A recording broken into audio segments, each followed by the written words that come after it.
భూపాలపల్లి జిల్లా కేంద్రంలోని మంజూర్ నగర్ వెంగళరావు వెంచర్లోని హైటెక్ కాలనీలో కాలనీవాసులు శ్రీ కృష్ణాష్టమి వేడుకలు ఘనంగా నిర్వహించారు.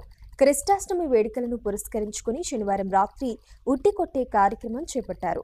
కార్యక్రమానికి ముందు చిన్నారులు శ్రీకృష్ణుడు గోపిక వేషధారణలు వేసుకుని కృష్ణుడి పాటలకు నృత్యాలు చేశారు. ఈ నృత్య ప్రదర్శన కాలనీవాసులను ఆకట్టుకుంది.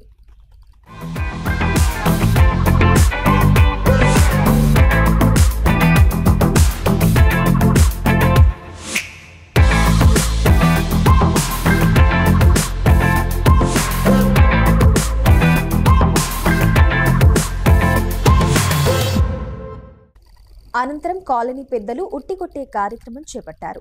ఈ కార్యక్రమంలో చిన్నారులు, మహిళలు, యువతీ యువకులు, కాలనీ పెద్దలు ఉత్సాహంగా పాల్గొనడంతో సందడి వాతావరణం నెలకొంది.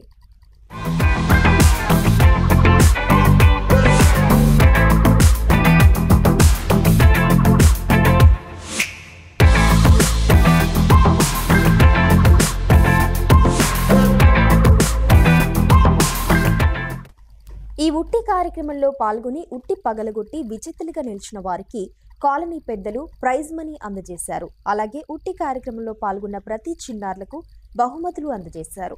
అనంతరం కార్యక్రమాన్ని ఉద్దేశించి మాట్లాడారు. కృష్ణుని జన్మదినాన్ని పురస్కరించుకుని ఉట్టి కార్యక్రమాన్ని చేపట్టడం జరిగిందన్నారు.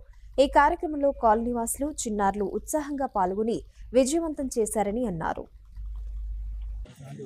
దేశవ్యాప్తంగా ఎంతో గౌరవప్రదమైన రోజు. ఎందుకంటే ఈరోజు శ్రీకృష్ణుడు జన్మించిన రోజు. అంటే శ్రావణ మాసం అష్టతిథి నాడు రాత్రి 12 గంటలకు శ్రీకృష్ణుడు జన్మించడం జరిగింది. కాబట్టి దీన్ని శ్రీకృష్ణ అష్టమిగా మనం పిలుచుకోవడం జరుగుతూ ఉంది.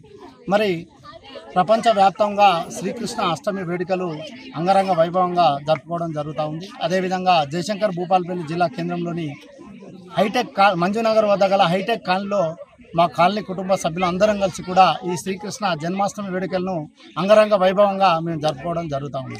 మరి ద్వారకా యుగం నందు శ్రీకృష్ణుడు జన్మించి కంసుని యొక్క ఆగడాలను అరికట్టడం కోసం శ్రీకృష్ణుడు జన్మించడం జరిగింది. మరి ఆ కంసుని సంహరించిన తర్వాత మనకు ఒక నీతి శాస్త్రాన్ని మనకు చెప్పడం జరిగింది. అంతేకాకుండా మనము జీవితంలో మనము ప్రపంచంలో మానవత్వంతో జీవించడానికి మనకు భగవద్గీతను ప్రసాదం చేసి భగవద్గీతను మనకు ఇవ్వడం జరిగింది. ఆ భగవద్గీత ద్వారా మనంతా కూడా మానవతావాదంతో హిందూ ధర్మాన్ని కాపాడుతూ మనం జీవించడం జరిగింది.